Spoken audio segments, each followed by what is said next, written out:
welcome to City Fest 2021. I'm Angie Mock, the publisher and CEO of the San Antonio Report, and we are delighted to be back here at the Tobin for the 4th Annual Civic Engagement Festival. Now, it would have been a lot easier to do this all virtually like we did last year, and more profitable as well. But in addition to our role of informing and educating with in-depth local news, a real critical part of our mission is to engage and connect our community. Show of hands, please. How many of you are really ready to connect and engage more in person? That's what I thought, and that's why we're here. Civic engagement is the pathway to improving community. And as the pandemic and politics have revealed, it's never been more important to understand and act upon community needs. I want to thank our sponsors, especially our presenting sponsor, the City of San Antonio. I know Jeff Coyle and Laura Mays are here with their team. We're so grateful for your support. Your support allows us to be both in person and virtual through the rest of the week. As I meet readers and supporters and community members throughout San Antonio, I hear a familiar refrain. I hear so much gratitude that the San Antonio Report exists, and I hear the need so much that we provide fact-based, in-depth, quality reporting. I'm often asked this rhetorical question: what would happen if there was no San Antonio Report? But thanks to our founder, Bob Rivard, and his wife, Monica, we don't just exist. We've grown every single year and are just a few months shy of celebrating our 10th birthday. Thank you, Bob and Monica. Bob, you've built a wonderful team of reporters, editors, business people, business professionals, and I cannot tell you what an honor it is to work with this amazing first-class team. So, San Antonio Report staff, please stand and be recognized.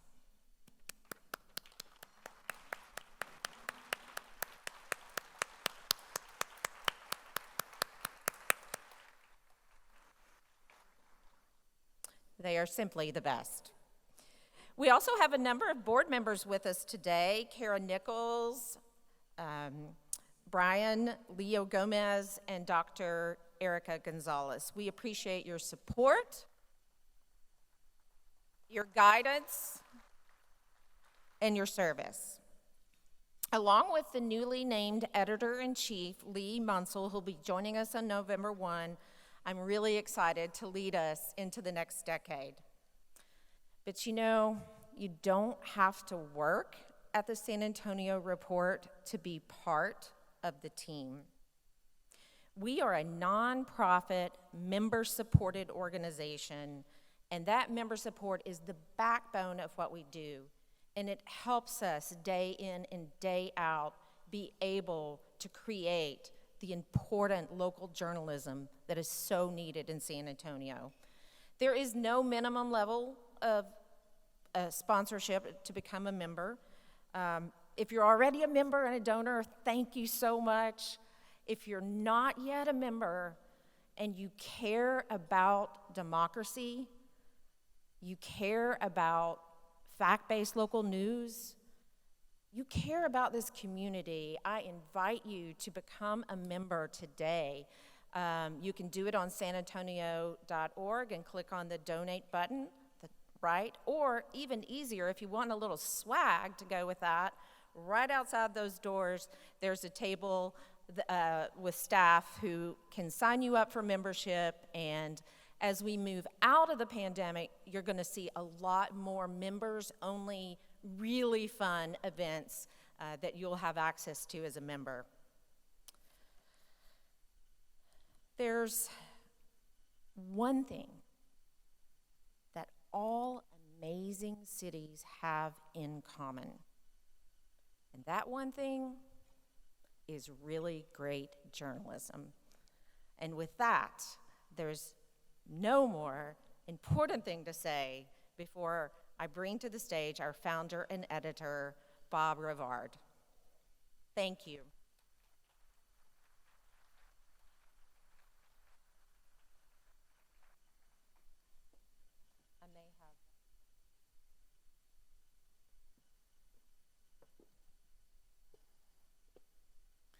Thank you so much, Angie. It is great that you soon will celebrate your first year anniversary as publisher and CEO, and you are so much better at it than I was.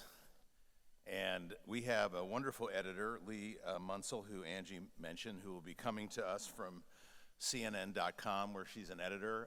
She's a Phoenix native, started out at the Dallas Morning News at the newspaper in Dallas, moved to Politico, and now her current job, and we're bringing her back here.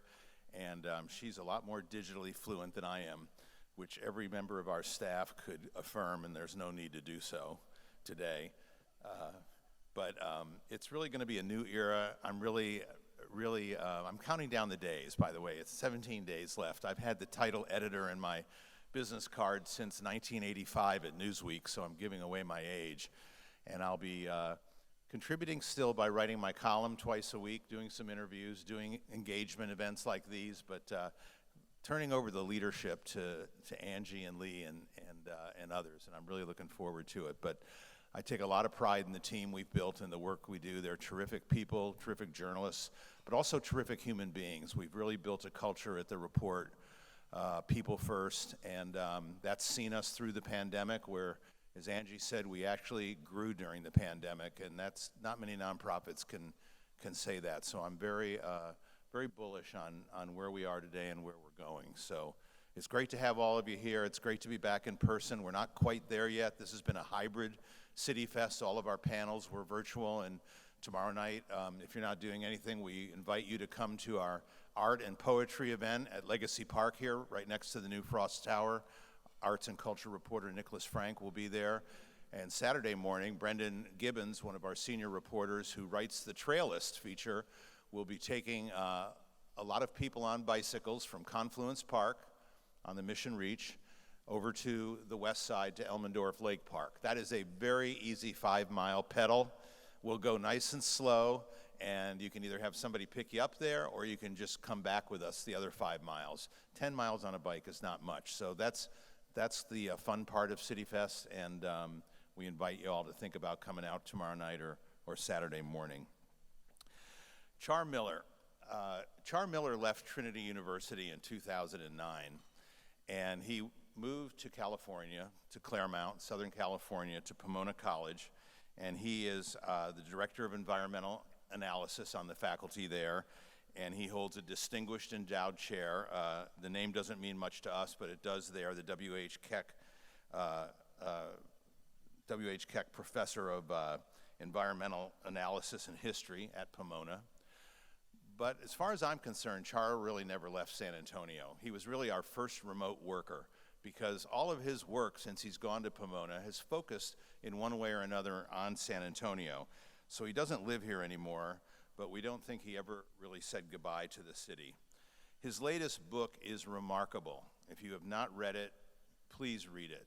It's called West Side Rising: How San Antonio's 1921 flood devastated a city and sparked a Latino environmental justice movement.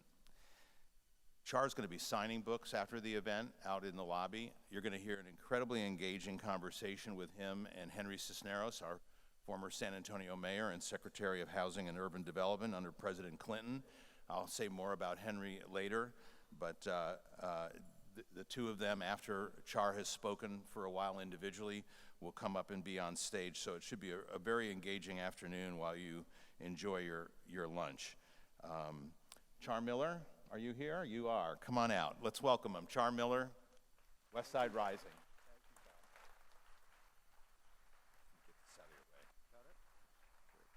Thank you all so much. It's a thrill to be back home. I think I can say that. I have a 210 area code on my cell phone, couldn't get rid of it. You imagine being a Spurs is a great thing here. Imagine being a Spurs fan in Los Angeles. It's really great. But it's also great because Pop's first coaching job was at the college where I work, Pomona College, a D3 school in Southern California. So there's a cadre of us who bleed silver and black, which is a really fun thing in Lakerville. So what I want to do today, and they're going to be running some slides, so you can look at that and not look at me, is to talk a little bit about the book that Henry and I will then dig more deeply into. And part of the conceit of the book is confronted by one of those lamppost banners that are all over downtown. This one has a quote from Ann Richards which says something along the lines, and I'm going to have to paraphrase it, always look forward, never look back. For an historian, that's an anathema. Our whole job is to look back and argue that that back has a lot to do with this front, that this place is wedded in various ways to the past, that the past is ever present. And this building is a perfect example of that. Yes, it's been phenomenally rehabbed, but the front of it is the Municipal Auditorium that was constructed in the 1930s, a site that in 1921 was where the San Antonio River blew out of its banks, raced down St. Mary's Street, killed Ben Corbo in his fruit stand because he delayed going to see if he could protect his site and died as a consequence. To build and rebuild the river meant that this particular bend, which is no longer there because it's been straightened, would be straightened, and the soil and sediment that they pulled out of the river went down on this site, and that's where they put Municipal Auditorium. So we're standing in a site that is rooted in the past, even though it's glorious in its newness. And that's why the 21 flood has never left us. If you go upstream and look at Olmos Dam, which is still there, although it too has been rehabbed because it was so poorly built in the mid-1920s. There are 2 construction reports about it after the fact that said, oh my God, may it never break, because they were deeply worried about it. That dam protects this site, which makes the Riverwalk possible. That dam made it possible for venture capital in the 1920s to flow into San Antonio, build the Tower Life building and the like. And one of the joys I had when I lived here was taking friends and family, on these long walks through the downtown so that we could walk and see the 18th century city because it's still here, and also the post-21 flood city because it is still here. That dam, in short, built downtown because the flood destroyed downtown. The dam also constructed effectively those 3 sort of Vatican-like suburbs. I lived in one, so it's okay for me to say so. Olmos Park, Alamo Heights, and Terrell Hills, all high ground, all sitting behind the dam, purposefully in that regard, outside of the city limits so they didn't have to pay its taxes, outside of the city limits and on higher elevation, like Tobin Hill and Monte Vista, again, all high ground. For those of means could move up to high ground so that when floods happened, it killed other people, not them. They would lose their businesses. In many cases, Bill Sinkin, the late Bill Sinkin, would talk about how as a very young boy, right after the 21 flood, his father's store got wasted, and he would stand on the sidewalk selling flooded merchandise, as did most merchants in downtown San Antonio, but they didn't lose their lives. Because there's really 2 floods. There's the flood that blew out of this area and raced downtown. There's a second flood on the west side, which roared down all of its many creeks, tributaries, and streams, and went roaring through the barrio and killed upwards of 80 people. My guess is the numbers are a lot higher than that. This is all I've been able to reconstruct in terms of information, and indeed, a grave restorer in San Fernando Cathedral sent me a photograph about 2 weeks ago saying, Here's a gravestone that he had just restored of a mother and a daughter whose last name I don't recognize. So not only are they not on the official city records, they're not on the records that I was able to cull from La Prensa, the San Antonio Express, and the San Antonio Light. So my guess is there are a lot of bodies that were never discovered. The police admitted as much, and that was as true north through the central part of the state, where upwards of 225 people died, but everywhere people said it hit the Mexican neighborhoods the hardest, and we don't know who was there, and therefore who did not survive. And that cuts to one of the second central themes of this book, and really the kind of discussion we need to have in every city, and I'm not pointing at San Antonio only, is that floods reveal social structures. They may power through a place and disappear, but what happens in those places is left behind. And if you look at all, and you can see some of this here, the greatest damage was on the west side. The greatest loss of life was on the west side. More than 90% of those who died had a Spanish surname. So we know who died, we know where they lived, and if you just do a rudimentary question about who survived and who didn't, and what was their name or what was not their name, you can have a very clear sense of the social structure in this community, and the degree to which then the reconstruction of this place that the dam allowed meant that the city spent public money, because this is local bond money that built the Olmos Dam, to protect private capital. It did virtually nothing on the west side. Now, I have to qualify that because there was, in fact, in the first 3 days of the flood, an enormous amount of support and concern for the west side. Every engineer in the city said, despite the science that tells us we can't build a dam on the west side, we've got to do something. This is a moral charge that we have to pursue. The city committed $600,000 to do something with the west side creeks. I've gone through the city council minutes because thank God they were digitized, and in the pandemic, that was the only way I was going to see these things, and have read them as carefully as possible, and there may be citations in those budgets that don't tell us the full story, but that $600,000 went for a lot of heavy construction material that could be used on either the river or the creeks. It went for a lot of labor, and it also went into this building.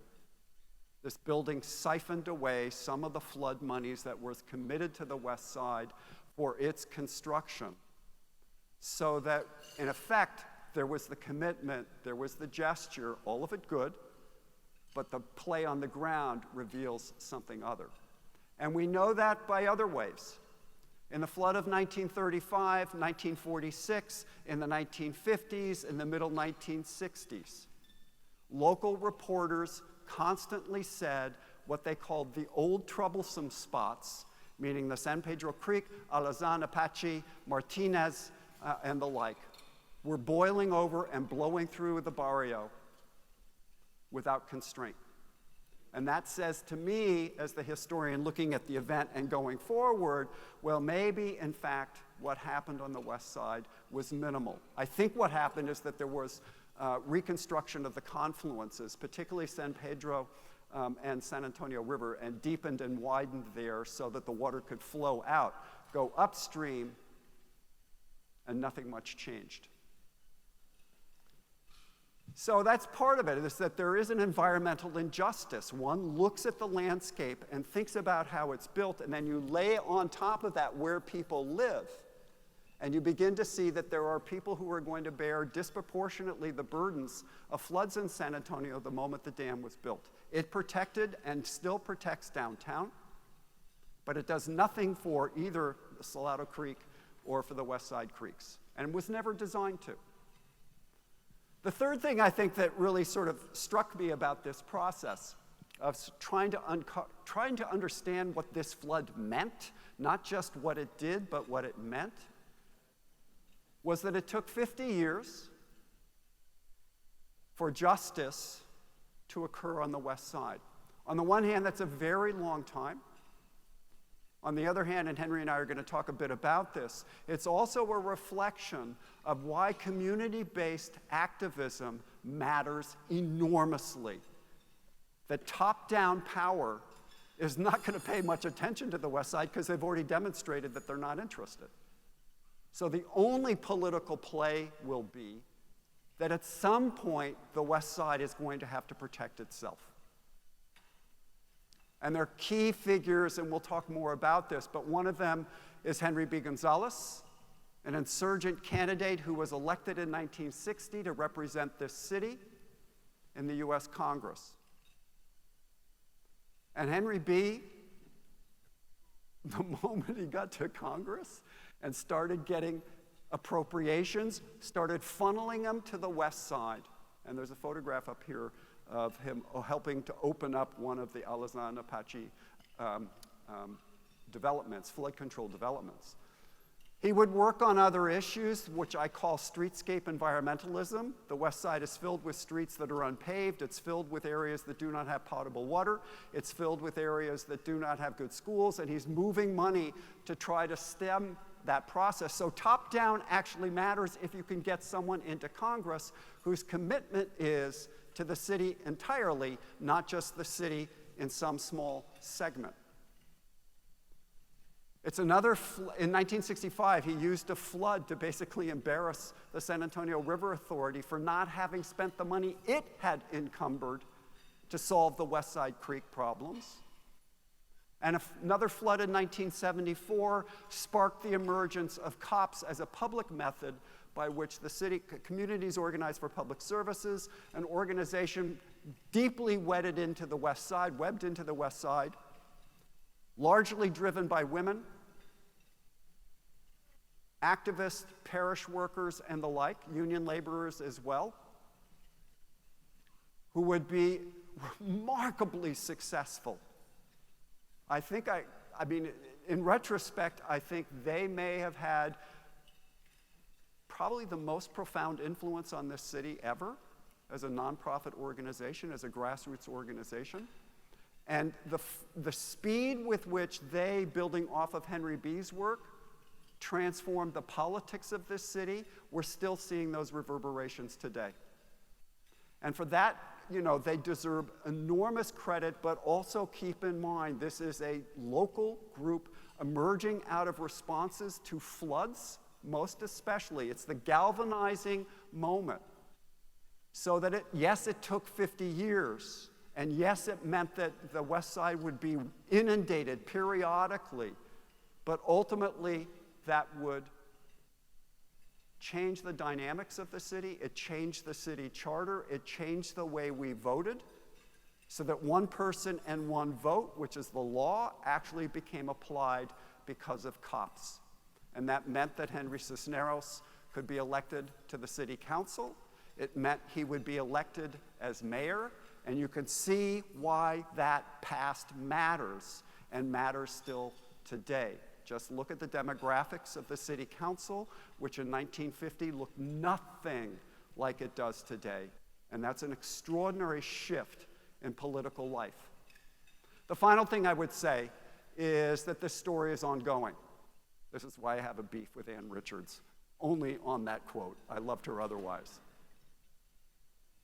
Because if you look at those creeks today, which have 80 miles of linear pathways along them, linear bikeways, walkways, and pedestrian ways. It's that process which predated Howard Peak, although his name is on the trail system itself, is a reflection further of West Side activism, looking at those creeks, and the rest of us thinking about Salado Creek and elsewhere, and wondering if these places once were so dangerous, is there a way to make them more accessible?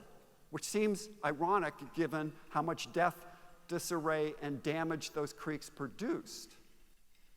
But if you start to build linear parks along Martinez Creek and Alazan and Apache, you open up the sides so that they still function as flood control agents. And when it isn't raining, you can get down there and work out, take these long walks things that I have done every time I've come back to the city is to get out there, because it seems to me there is the physical manifestation of an entirely new way of thinking about San Antonio and the role that it plays in the individuals' lives. And the final thing I'll say about those greenways is that we have given the Riverwalk to tourists. What San Antonio gets is 80 miles of greenways. I'll take that. Take their money and have those greenways. Thank you very, very much. Thank you, Char. That was wonderful, and more to come. I know the book was published last month, of course, to time with the 100th anniversary, which I believe was September 9th, 1921. But the timing is also remarkable for another reason, Char, and that is because the pandemic has caused many of us in San Antonio to step back and refocus on poverty in the city and its historic roots and the kind of honest reckoning that we need to have to re-examine those roots and figure out a more equitable path forward. And that's ongoing now, and this book, I think, is going to be an incredibly important part of that conversation as we continue. Last month, we also published a really insightful review that was written by Henry Cisneros, and that's still available. If you haven't read it, I would urge you to do that. It doesn't count for reading the book, but you can read the review first and then the book, or vice versa. But for all of Henry's accomplishments here and beyond, he remains a native son of the West Side. And he and Mary Alice, who's with us today, welcome Mary Alice, continue to reside there today in the same general neighborhood where past generations of their two families lived and worked. Henry, thanks for the superb book review, and thank you for joining us here today. We were talking recently at your office, which is housed in a building with its own family history over on the West Side, and you said something to me at the time that it struck me. I should have realized it, but that as a young person, as young people, that you and Mary Alice grew up, and bad storms meant bad floods, and that was part of the daily life on the West Side. Homes were destroyed, property was destroyed, and on too many occasions, lives were lost. And so, this story that may be new in all of its dimensions to many of us was not new to either of you, and that made you an ideal person to review the book and an ideal person to be with us today and lead the conversation with Char. So please welcome Henry Cisneros.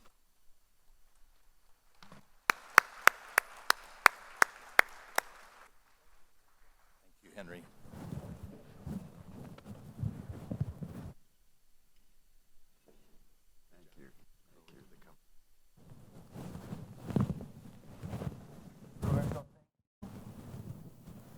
Thank you for your introduction, and thank you for what you've done with the San Antonio Report. I remember when Bob came to see me. He had just left the Express News and had an idea for what has become the San Antonio Report, and he was full of enthusiasm, and I said, sure, you know what you're doing? But it has been a great success, and the truth of the matter is, people in other parts of the country, cities in other, leaders in other cities are exploring how to do something like the San Antonio Report in their respective cities. So Bob was ahead of his time, and he has put together a great team, a great staff, and now Angie Mock has joined him, who has demonstrated her ability to manage and to raise capital. So I think we're in for a great future for this important new media vehicle in our city. Bob, thank you very much for your good work over all these years. I also want to say a quick word of thanks to Trinity Press that published this book. Trinity Press has been around for a long time, but How many can he have? Story of my life. Try again.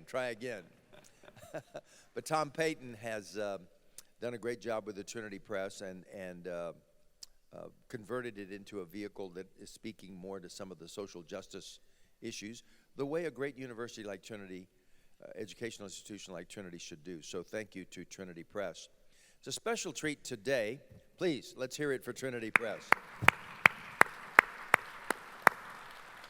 It's a special pleasure to be asked to follow up on the review that Bob asked me to do and talk with Shar Miller about the book. Shar, congratulations first and foremost for the quality of work that you have done here. I've read every word of it, and I was thoroughly impressed by the combination of meticulous research of a scholarly nature. Just really all the facts sort of check out and they balance throughout the book, but also provided kind of a narrative and insights that made it a page turner, literally, as you want to stay with it and figure out, well, what happened next and who did what next. So that's a rare thing when you can get that sort of combination. Thank you. And then, Shar, also thank you for your years of being what I would call San Antonio's premier scholarly observer and chronicler. Over the years, he's done just a lot of really important work that provides kind of scholarly overview of our city. So thank you for that. Wow. So I want to just ask some questions of Shar that go further than what he talked about in his presentation, and maybe ask some of the things you would ask if you had a chance to visit with him personally. I was struck by descriptions of San Antonio as a flood-prone area. Now, we're going back to the very beginning here. We go back before 21, before the 1800s and 1700s, literally when indigenous people lived here. But San Antonio's always had a tendency toward flooding of the kind we saw last night. And Shar described it in the book as a combination of some meteorological features where the Gulf warm and moist air meets the warmer air of Texas coming across the state, and also some topographical features like the Edwards Plateau and water running southward along the San Antonio River channels, but also this network of creeks, the Salado on the east, and then the Alazan, the Apache, the Zarzamora Creek, the Martinez Creek, the San Pedro Creek, all of which are feeding into the San Antonio River, but make San Antonio a kind of a unique place that's flood prone. I'd never really thought about it that way. The book really spells it out well. And Shar, if you could spend a little time Sure. expanding on the kind of the primordial conditions that exist and have to be thought of as part of San Antonio's landscape. It was one of the things that I had to learn when I lived here, that a watershed matters enormously. It's a huge natural system, but by and large, the modern world ignores that system. We can live wherever we live, in part because of the flood control systems, and not think about the fact that we live in watersheds. But anybody else who lived here had to. The Payaya and others had to know that they lived in a natural system that could kill them. And so one of the things that was really interesting while living here is reading through archaeological records that were produced about the dam, for example. And what they kept finding were these shelves, literal shelves above the site where the dam would be built that clearly had been inhabited for 10,000 years or more. But you look at that and then you go, well, wait a second. They understood that the Olmos Valley was a flood zone. They wanted its riches, but they were damn sure not going to build inside of it. That took the Spanish to do. And, well, you know, if you want somebody to blame, it's the Spanish's fault. I mean, they're long gone, but, you know, really, cast aspersions where we can. Because they wanted to do sedentary agriculture. If you put plow to ground, you need access to water. And yes, the acequias made that possible, but the first Spanish entradas that came through this region, they were looking for two things. The first were trees, And the second, because trees are the vertical symbol of water, where the water was that fed those trees. What they didn't know when they got to San Pedro Creek and then to the river, and they just exulted, and one of them said, with this amount of water, we can build a city essentially a mile wide.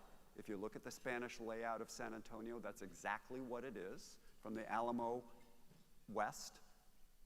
So they knew what they were doing, and they were going to fill it up with agriculture, but they didn't know about the meteorological and the topographical that sort of forces this system to be the place that makes it flood prone. So when warm Gulf waters come sweeping off of that Gulf, as happened last night, and I was driving down Houston Street watching this electric storm just blow overhead, and I was going, please, can I get to my hotel before this place floods? Please. It was just a setup for your Oh, presentation no, it's a total today. setup. Absolutely right. But if you think about those warm waters flowing up here, because we have southeastern prevailing breezes, right? It sweeps off, which is why many of the older houses were angled towards the southeast to catch Correct. the prevailing breeze. Yep. Well, that breeze is moist. It hits the hill country and starts to rise, and when it rises, it falls and rises and falls, and suddenly what's falling is the water that's captured in those clouds, water that then streams down Zarzamora and all of the west side creeks that are fed from basically Medical Hill, where all of the medical center is. That's a hill. We don't see that either because we're driving and we just don't pay attention to topography. But that's sloughing off water that flows downhill, as does Blanco and other areas. So those who lived here before the car had a much better sense of what not to do, like drive into a low water crossing. The weirdest thing ever. And actually, Henry cued me to this after one flood killed some people on Bassey and McCullough at that intersection, and Henry said, well, that's because we built bridges into the rivers. And we didn't spend the $1 million necessary to elevate that bridge at the golf course in that area. Right. And I went, yeah, that's the problem. It's also nomenclature, because if it says low water, you think it's low water even if it's got 10 feet of water in it. So and that for me is sort of the ignoring the obvious. Like, So it creates a base condition, it does create a base the condition. base condition on which the city was built. Now, there were other floods that impacted a lot of people before 1921, including in the Spanish era. There was one period where the colonial town was virtually wiped out. Exactly. That would have been in, what, 1819. 1819. But then 1921 happened. Yep. Tell the group what 1921 was. It started on a Friday. There were not predictions that this would be an unusually heavy rainfall, but Friday night it rained all night and went on into Saturday. Yep. Describe what it was. And if you could also, Shar, you do some wonderful work in your book of describing the immensity of the impact of the flood. Houses wiped off their foundations, sent down the creek, hit into railroad bridges, tore up the bridges, etc. Give us a sense of 1921. Yeah, so it in retrospect, it's terrifying to read newspaper reports in La Prensa, in the San Antonio Express, and the Light, in part because most citizens obviously didn't know what was happening. The police actually sent out a bulletin that Friday afternoon saying, don't worry, it's not going to flood. And I'm going, you damn fools! Don't you know what's coming in 8 hours? But they don't know. And actually, one of the questions people asked was, why was the 21 flood so bad? Because downtown San Antonio only endured 6 to 7 inches of rain, which strikes me as a lot of water. And then they realized that 2 miles north, it had rained 17 inches. And that water hit the ground, as it does in this area, in September after a summer-long bake. And that ground is hard, and it moved fast. And there's only one place for it to go. All of those creeks that have been bearing this water for millennia explode downstream, hitting people. And the fascinating thing is also, and this is the part that's so terrifying, how people discovered there was a flood. And I don't care if you were living over towards the San Antonio Country Club area, which had just been built, or you were living in a West Side shack. Or King William in downtown. Or King William. Everybody says the exact same thing.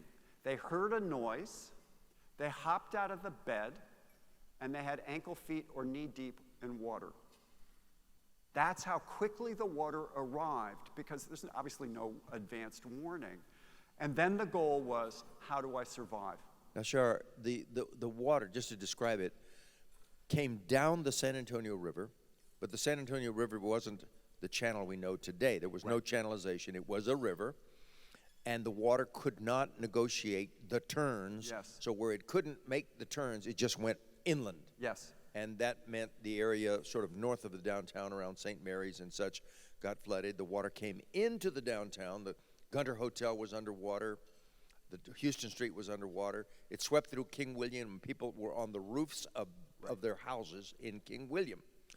But at the same time, the water was broad enough at the source, north of the city, that it came down the Alasan, the Apache, and the other creeks the same way. Yes. Only in those places, there were houses right up to the edge, Yes. and they were jacales, they were shacks for the poorest people of the city, and they not only had water ankle deep, but in some cases, the bed was moving already Right. with the flood water, and pretty soon, the entire house was swept away with people in it.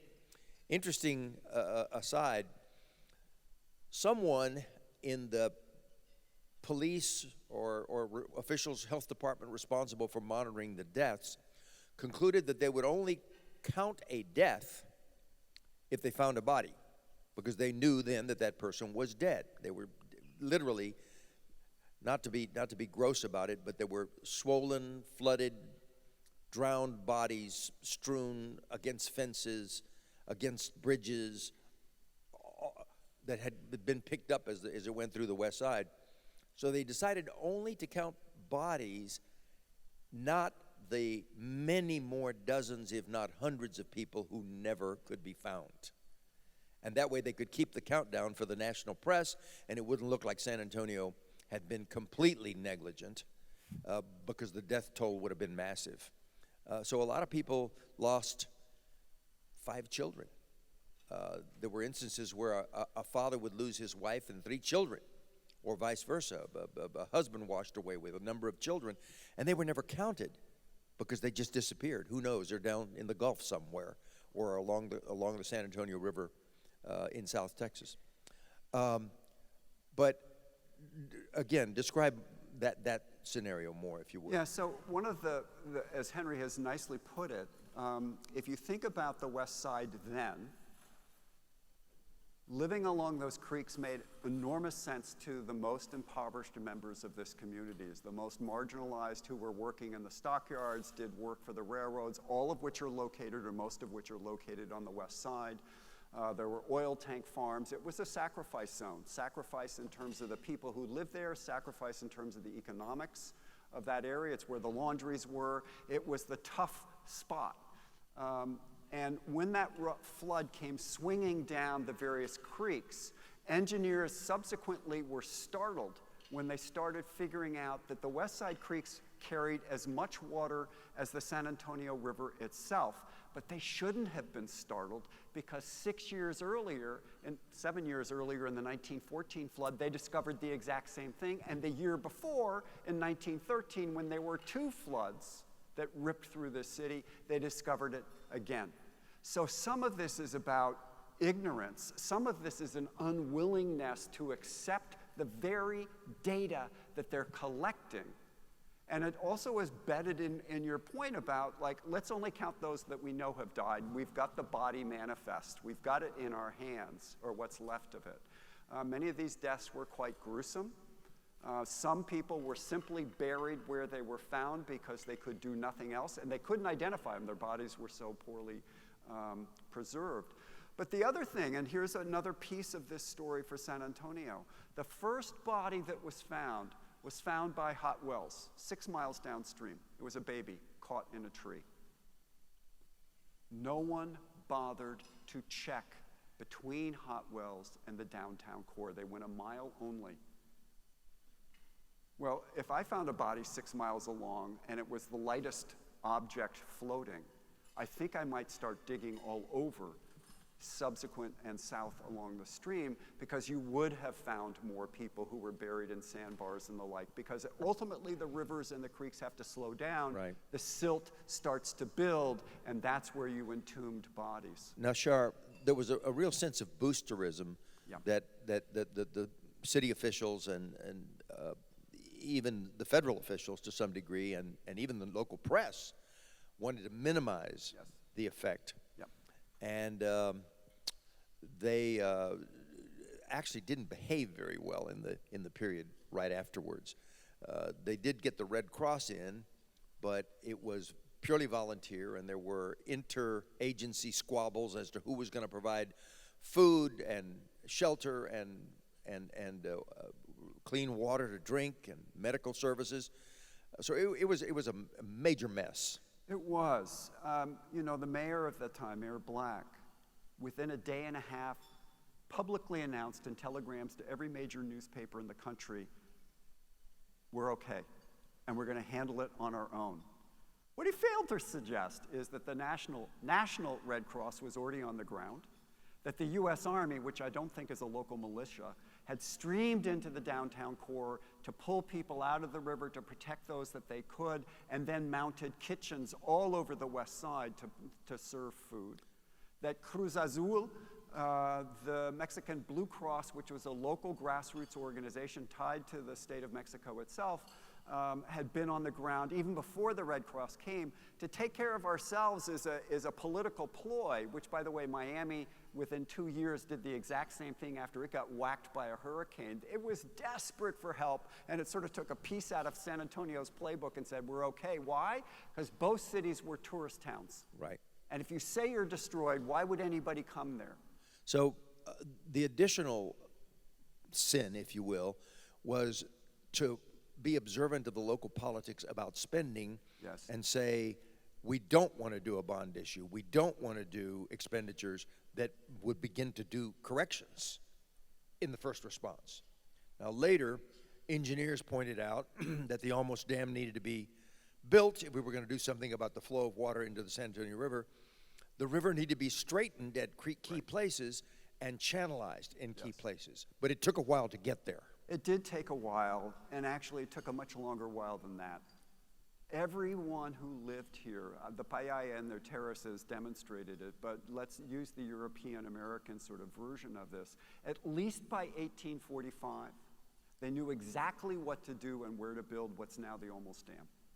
They talked about it after 1845. They talked about it in the 1850s. They talked about it in a town meeting in the 1860s. They talked about it in the 1870s, 80s, and 90s, and they kept saying we should build a dam. This is a cheap town. They didn't want to spend the money. Correct. They knew what to do. So in effect, what we're looking at is climate denial. We Okay. live in a place that's flood prone, but we're going to gamble with the lives of other people that we will be okay. Now, finally, they did do the dam, and the purpose of the dam was principally the river corridor itself. But it took another 50 years before they said, wait a minute, the deaths occurred on the west side. Yeah. The flooding was still occurring in the 1960s and the 1970s.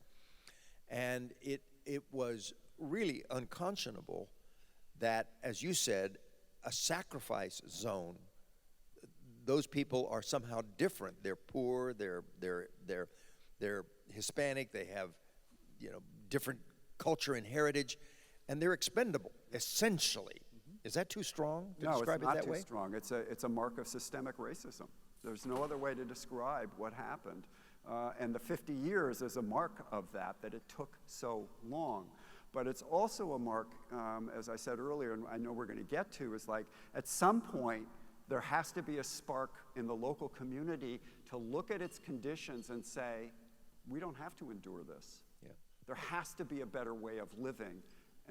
And if it is systemic racism emanating from the power elite and those in control of this place, then we're obligated to find our own path to freedom. So, Shar, if you pose this as two sort of crimes, two sins, and pose them as a choice, was it, on the one hand, either sort of being completely oblivious and foolish in the sense of not wanting to spend the money to do anything, but then finally getting to do it because it impacted the downtown and that would have impacted tourism and so forth. So that's kind of one kind of sin. It's sort of economic in nature. But the other would have been complete dismissal of a group of people who are poor and basically, as you say, a kind of an act of racism that says they're expendable. Which of those two do you think was actually at play? It's both. Part of the ignorance actually never was ignorant. They knew exactly how floods happened in this area. They understood it because their parents knew it, their grandparents knew it. The houses were built, in some cases in King William, elevated so that it could withstand moderate floods. An area called Irish Flats, which is off of Broadway back in the day, were also elevated because they knew that Broadway, the original name of Broadway, does anyone know? It's River Road. What does that say? So the 21 flood, like the 1819 flood, just went down its pathway that then you would create a road on it, because why not? Nature just cleared it for you, unless it rained. So they knew. Yeah. So they knew that, and they also knew that the West Side was expendable. So I grew up on the West Side. I grew up on what's called Prospect Hill. Yes. That used to be the bus designation going west, Prospect Hill.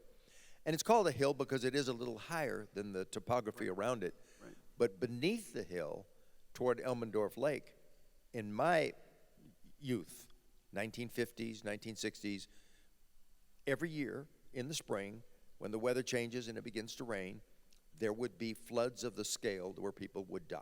Yep. And that was just part of life. Mary Alice, my wife, grew up along the Alasan Creek. Her father and mother had a store. The water lapped right up to the backside of the store. So we knew the flooding. In 1961, when Congressman Gonzalez was elected to Congress, he recognized this was one of the most important things he could do and started mobilizing, and as you said, embarrassing the San Antonio River Authority and others into action. Things they should have been doing on their own, but he had to bring, in one case, a congressional committee to have a hearing here and bring local officials before the congressional committee and embarrass them into acknowledging that they had the money but they were not spending it, right, that they had money but they were putting it into other priorities. Even in some cases they had the money designated for the West Side Creeks and diverted it to other purposes. So that changed things. But then the really big game changer was when Ernie Cortez started organizing to create what became COPS. And unlike other community organizers and other community organizations, instead of coming with an idea of what he wanted to do, he started going door to door, house to house, having meetings in churches and asking people, what is it that bothers you most? What is it that would change your life the most? And he was surprised when the answer was dealing with the floods, dealing with the flooding that occurs every year. And it was one of those things where it so resonated with people to be the truth that it was a perfect organizing tool, because people would come together for that, and the result was a political momentum that, yes, got new bond issues and new commitments from the city and the River Authority and the county to deal with the floods, but more importantly, gave voice to those neighborhoods that changed San Antonio in a fundamental way. After the 1975 period, 1977, when we went to single-member districts, all of a sudden there was much more emphasis on the real inequities and real needs in the city, and you can honestly say that it was the floods that was the organizing principle. Floods that created the impetus for people to come together and change San Antonio. Yeah, I think that's is that Oh, no, a story as you? You told it much better than I wrote it, so thank you. But that is the case, right? The very thing that had brought such damage, death, disarray, and disorientation, COPS is going to use to flip all of those turns to more positive ways. If we gain power, if we use our voice, we can take the flood out of the picture, and our immiseration will alter. It's a phenomenal turnaround, and you can see it in the budget. In less than 10 years, COPS pursued and secured $500 million for the West Side. After centuries, after decades of neglect, that's an extraordinary political turnaround to be able to make that change that radically. But I also want to say that it was not just about the West Side. At the same time they're organizing on the West Side, they're talking to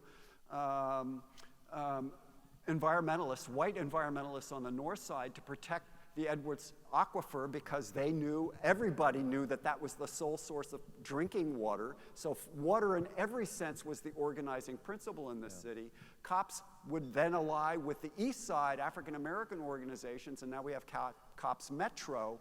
The very fact of the name Metro is part of the political calculation. We cannot organize simply around the single districts. We have to think of ourselves as members of a larger community.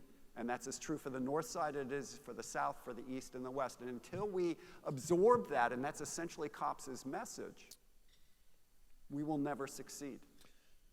So that organizing genius that was Ernie Cortez set in motion a series of changes that fundamentally altered the political consensus in San Antonio. What used to be a city where the Chamber of Commerce basically had full sway and the business community decided virtually everything, now had to be considered on a more balanced scale. And as that occurred, a whole different and new set of priorities on what we put into bond issues, on what we put into the city budget occurred. And it has advanced so far that when Professor Manuel Pastor at USC wrote a book on cities and equity, he cited San Antonio as the best example in the country of a city that has created a political consensus and a method of dialogue. Key point, a method by which people can talk to each other and persuade each other peacefully.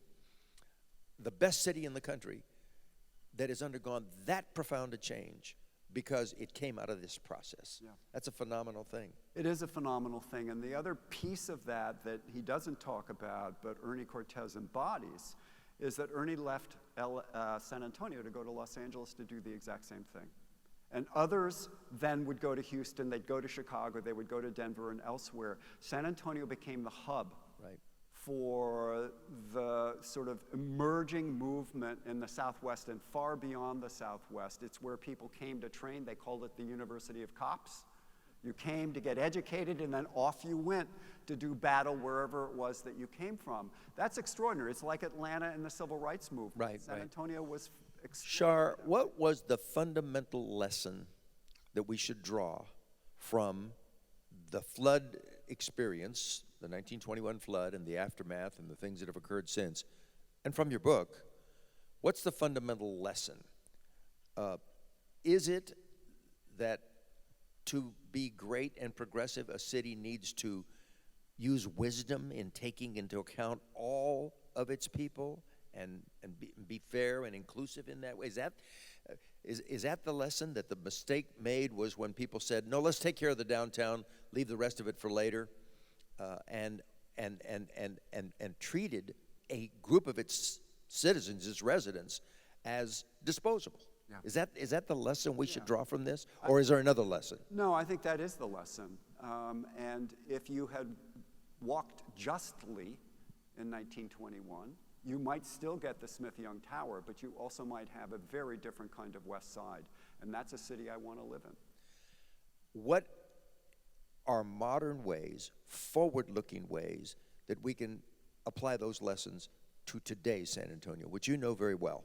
Yeah, so it seems to me, and there was a nice piece in the New York Times recently about gentrification and the balance between growth and history, back to the past. And I think that's actually a question that every city must ask itself, but it's rare to achieve, in part because market forces are so powerful, that developmental dollars are so plentiful, and in the process they tend to overrun neighborhoods, communities that are long established. San Antonio is not the only place that sees that. LA is in the same kind of fix as are many other places, but it seems to me there is a program that's underway in Anacostia, DC, the historic black neighborhoods, that was planned to be one thing. The community demanded it pivot in another, and that was to restore the 11th Street Bridge, one of the thoroughfares that cross over the Anacostia River into downtown DC. And the neighborhood in Anacostia said, yeah, we want that. But if that thing comes and there's no protection for us in terms of gentrification, we're dead, we're out of here. And so now this bridge project group is working on, and it's the only place I've seen it, defending neighborhoods from gentrification. And how do you do that? You make sure that people get low-cost loans to buy the houses that they've been renting. So you're building generational equity across time. You produce savings accounts for the children in those families so that they start to save money so that they can buy houses wherever they are. You ramp up the educational possibilities. They are putting out so many initiatives. We'll see if it actually can cohere. But that's what it takes. And San Antonio has educational inequities, and it always has done, and that's where we have to attack the problem. Most people, if you asked them, what is the fundamental underbelly that hinders San Antonio in terms of its future progress, would cite educational inequities, the differences among 13, 15 different school districts, training, the whole human capital agenda. Yes. There's some lessons in the flood experience that are applicable to that, right? We just can't afford to write off large groups of people in generations, and we need to be thinking about the whole. Right, and I think that's I mean, the independent school districts have their own fiefdoms and their own power base and their own privilege, and that's problematic, but trust me, living near LA with the largest school district in the country of 600,000 students, doesn't always work either. And so part of this is to figure out ways that uniformly and equitably we apply these kinds of lessons across the various independent school districts so that it has that local feel to it, but also has the capacity for all of those localities to make sure that their kids are well educated and can get better jobs than simply flipping burgers and making beds in hotels. Ladies and gentlemen, we have been fortunate to hear today from a gentleman who has spent his considerable intellectual preparation and scholarly capacities on a specific San Antonio period of history and the lessons to be drawn from it. Not many cities are blessed with having that kind of insight. We're grateful to you, Shar, for your work. Thank you. And grateful to all of you present today for being interested in this subject. Thank you very much. Thank you, Henry. That was fun. That was really fun. Thank you both, Henry and Char. That was a remarkably rich conversation. 40 minutes went by very quickly. I could easily sit for another 40, but you were both kind to share your time and talents with us today. Congratulations on everything that you've done in the city. It's a better city because of both of you. We thank you very much for that. One more round of applause for Char and Henry.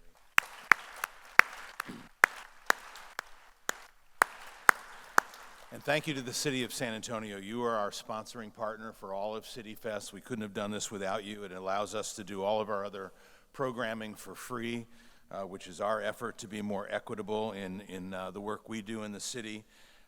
Thank you so much. And please tell our city manager, Eric Walsh, and our mayor, Ron Nirenberg, that we said so. So I told you about tomorrow's events at Legacy Park and Saturday's event at Confluence Park. I hope you'll join us for that. You're very busy, but you can stop for 1 minute in the lobby, and all we'll do is swipe. It won't hurt. It's not like a vaccine jab. We'll just swipe your credit card, and you'll be a member of the San Antonio Report, and you'll instantly feel better about yourself and the city. It's just remarkable the transformation people describe after they become members. So thank you all for being with us today. Next year, I promise, or I cautiously promise, everything will be in person. We'll be connecting throughout the year with civic engagement events every month. And thank you to Laura Lopez, our events director, for putting together a terrific event. Where's Laura? Can you stand up? There she is.